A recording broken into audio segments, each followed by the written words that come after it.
Hi and welcome. I'm Wendy LeBlanc-Arbuckle, the Pilates Center of Austin, and this is our video blog. And today I'm joined by Pam, and I'm so glad. Thanks for being here, Pam. Oh, I love it being here. Thank you. Thanks.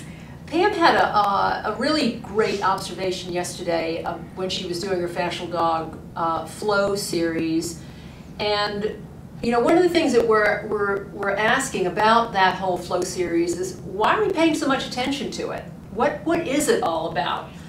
And what I'll tell you is that we notice an incredible ability to enliven, awaken the whole body, and how that applies to life, how that applies to our Pilates practice, to any practice really, but to every aspect of awakening our perceptual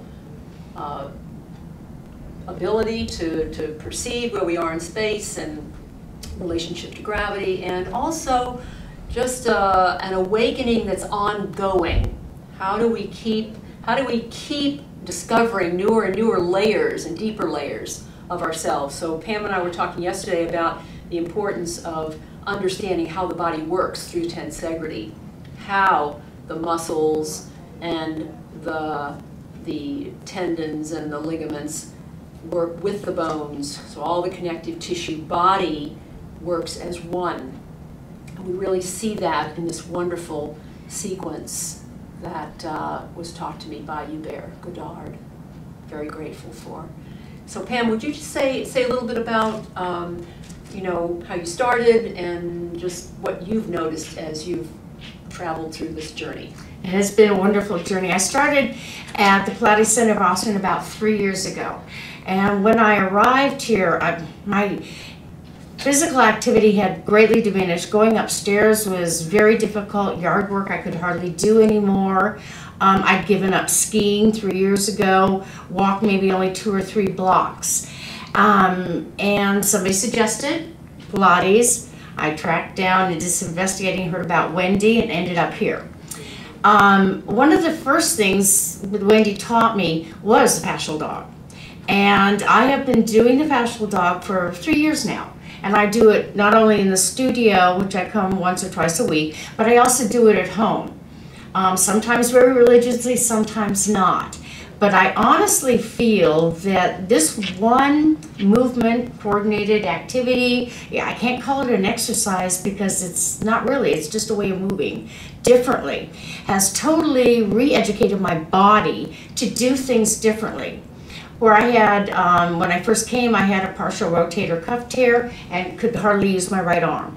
And low back pain, SI joint problems, and that type of thing. Through doing mainly, I really feel Fascial Dog, a lot of that has gone away. I can lift 5 pounds above my head with my right arm now. And I have stiffness in my lower back, which gets worked out when I do Fascial Dog.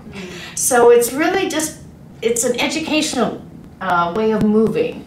Now, I mean, I walk 3 to 5 miles a day. Going up and down stairs is not a problem. I started skiing again on expert slopes now.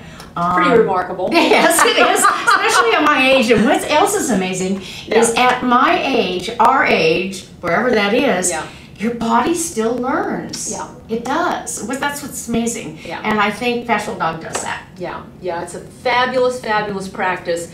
And so an observation that we made yesterday as we were working together is, because we hadn't worked together in a while, you've been doing it on your own and in classes and that sort of thing, but what we discovered was just moving back, enlivening your spine, or actually by moving your feet back a little bit, it helped you to open your spine more. It changed everything. It does, and this is what's neat about this activity, exercise, whatever you want to call it, is that once you get to a level, your body adjusts, but there's more you can do, and it enables you to do more. Yeah. So let's show everybody what we were experimenting with. So we're going to begin, and first Pam is really opening her hands and noticing, see, you're kind of noticing now, Pam, where your feet were and where you want them. Right. Because what you're discovering as you move, see, this wasn't possible for Pam when she first started. It wasn't possible to get that kind of length because, like she said, her shoulder was hurting, and it wasn't difficult. It was very difficult to get the length here. Beautiful, and how this widens and opens. Yeah. So soften your knees. Right. Feel your heels go back as your knees go forward. There you go. Yeah. And see how that opens more and more and more. So there's a reach back through the heel and the release through the whole foot, and the knee forward, hips go back. Allow your inhale there. As you exhale, straighten your legs and find your hover. Head down, tail down, solar plexus floats up. Feel the waterfall. So first of all, keep your heels down. Okay. Keep the heels heavy as you straighten your legs. Right. So feel how your heavy heels drops your head and tail. There we go. You see how that gives you the hover? That's it. Then allow the breath to float you forward. And as you come forward, this is just phase one. I'm going to give her a little feeling of the waterfall down the back, keeping the heavy head, heavy tail, and how that gives her the feeling of heavy heels. Feel the heel. See how that gives you more front of the spine feeling. There we go. It's the subtle things that make the big differences. Then you allow the inhale and come back, back, back. So phase one is that feeling of how we enliven and open up the spine. Yeah, and heels go back, knees go forward, sit bones move back. How is everything opening? You're creating space. You're opening up the joints. You're opening up your back. You're opening up the spine. You're opening the hips. You're opening the knees, the feet, the hands. Allow the breath. Exhale, and you're hovering. You're floating your spine toward the ceiling as your heels drop. Feel the waterfall down the back, and then you float forward, keeping the heels heavy. As you keep your heels heavy, that's what wakes up the front. The down the back of the waterfall gives you the uplift from inner ankle to inner ear. Then keep coming forward, Pam, because what you're feeling, see, you're working toward, in phase one, a feeling of getting the back of the arm connected to the waterfall and the front of the spine. Allow the breath, and then come back. Right, give you that feeling of waterfall. Down, down, down, the heels heavy, knees forward, sit bones back. And you're just seeing, can I sit down more? Can I feel more of the sit down? You see how you're getting more width through the back? That's it, there's more of your squat. Yes, allow the inhale there. Feel your heavy foot, straighten your legs. Keep your heels heavy. As you drop your head, drop your tail. Beautiful. That's it. Yeah. Then you float that hover, keeping the heels heavy. Feel the lift of the inner ankle, inner thigh, front of the spine, coming forward. Yes, yes, yes, yes. Good. And then coming back. Right. As your heels touch when you come back, send the heels back, the knees forward. Sit down and see if you can go deeper into your squat. Right. Yes, yes, yes. Good. Then press down through your feet to stand up. Wow. That was pretty great. Oh. Yeah. Yeah. Oh. Yeah. Uh-huh. So what did you know about phase one? What did you notice about that? See, most people rush through phase one thinking, oh, it's just about going back and forth, but so much is happening.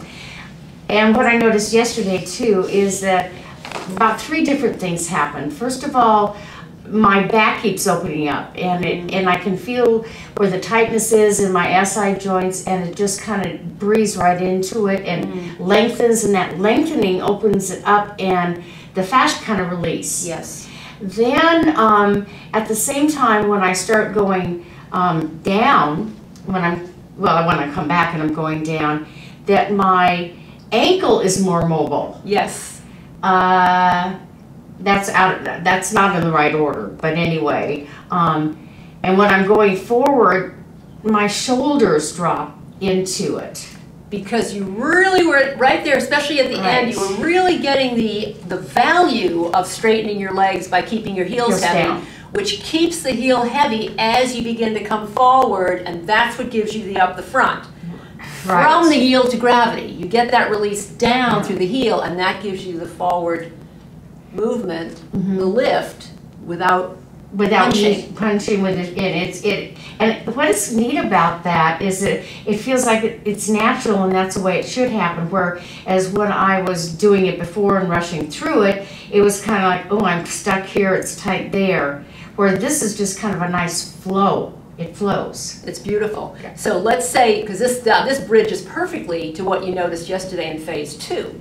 Because when you started to go into phase 2, remember I said, oh, now right there, you're kind of out of sequence with bending your knees, and you said, well, maybe that's one reason why my arms are so tired. Yeah. Which totally changed that.